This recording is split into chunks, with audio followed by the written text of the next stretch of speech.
Hello guys, welcome to Sumanth talks. మరి చరణ్ గారి మీద ఒక నెట్‌ఫ్లిక్స్ డాక్యుమెంటరీ వస్తుందా? ఇప్పుడు ప్రెజెంట్ అన్ని దగ్గరలో ట్రెండ్ అవుతుందన్నమాట. సో, ఇది ఎక్కడి నుంచి స్టార్ట్ అయిందో కూడా చెప్తాను నేను.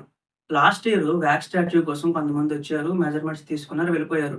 బట్ ఆ వ్యాక్స్ స్టాట్యూ అనేది ఒక హాలీవుడ్‌కి సంబంధించిన ఒక ప్రొడక్షన్ అన్నమాట. సో, అదంతా ఒక కంపెనీ. సో, అందుకే వాళ్ళతో పాటు కొంతమంది నెట్‌ఫ్లిక్స్ సంబంధించిన మార్కెటింగ్ పీపుల్ కూడా ఉన్నారు. సో, వాళ్ళు కూడా ఇందులో ఇన్వాల్వ్ అయ్యి ఉన్నారన్నమాట. ఎక్కడైతే వ్యాక్స్ స్టాట్యూ పెట్టడం, సో, అది డిజైన్ చేయడం, ఫ్యాన్స్ చరణ్ గారితో ఎలా ఉంటున్నారు? సో, ఎలా గ్యాదర్ అవుతున్నారు? ఏ దేశంలో ఎంత ఫ్యాన్ ఫాలోయింగ్ ఉంది? అసలేంటి? ఎలా షూటింగ్‌లో ఉంటారు? ఆఫ్ స్క్రీన్ ఎట్లా ఉంటారు? ఆన్ స్క్రీన్ ఎట్లా ఉంటారు? ఫ్యామిలీ అంటే ప్రతి విషయాలు రీసెంట్‌గా వాళ్ళు సెర్చ్ చేస్తున్నారు. ప్రతీది కూడా దగ్గరికెళ్లి చరణ్ గారి పర్మిషన్ తీసుకొని సో, ఇట్లా తెలుసుకోవడానికి ప్రయత్నిస్తున్నారనమాట. ఇదేంటంటే చాలా కొంతమందికి మాత్రమే తెలుసు. బట్ తొందరలోనే మనకైతే చరణ్ గారి మీద అదిరిపోయే నెట్‌ఫ్లిక్స్ డాక్యుమెంటరీ అయితే రాబోతుంది. సో, మళ్ళీ బయోపిక్ అనుకుంటారేమో. బయోపిక్ అనేది కాదు గైస్. బయోపిక్ అంటే చాలా అది వేరు.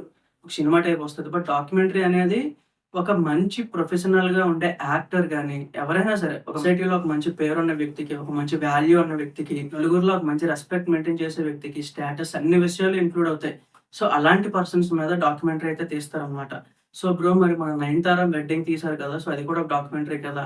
అని అనొచ్చు మీరు. అది ఒక డాక్యుమెంటరీయే బట్ కాదనట్లేదు. అది ఒక కేటగరీ. ఇప్పుడు హారర్ అని చెప్పి, థ్రిల్లర్ అని చెప్పి, రొమాంటిక్ అని చెప్పి, సో ఎట్లయితే మనకి జానర్స్ ఉంటాయో, డాక్యుమెంటరీలో కూడా జానర్స్ ఉంటాయి. ఇప్పుడు 'చరణ్' గారి మీద తీసేదేంటంటే, ఒక యాక్టర్ ఆఫ్ స్క్రీన్ ఎట్లా ఉంటారు, ఆన్ స్క్రీన్ ఎట్లా ఉంటారు, అతని యాటిట్యూడ్ ఏంటి?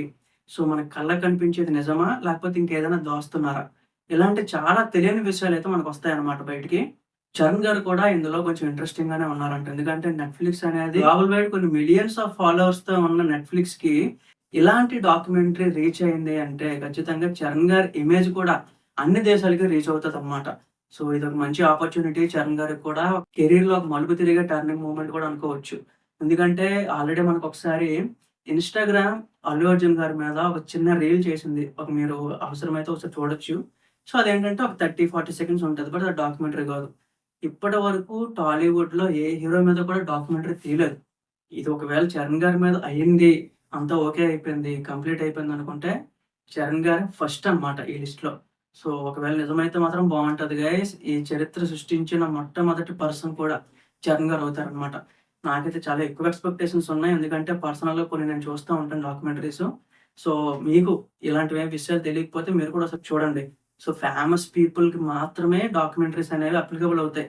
అందులో మన 'చరణ్' గారేంటంటే గ్లోబల్ వైడ్ చాలా ఎక్కువ ఇమేజ్ ఉంది కాబట్టి, ఈవెన్ మన 'త్రిబుల్ ఆర్' స్క్రీనింగ్ కూడా వెళ్లారు కదా! అక్కడ కూడా చాలా మంది 'చరణ్' గారి పేరైతే ఇలా 'జై చరణ్, జై చరణ్' అని చెప్పి అరుస్తూనే ఉన్నారు. హాలీవుడ్ వాళ్ళ కటౌట్స్ పెట్టుకొని.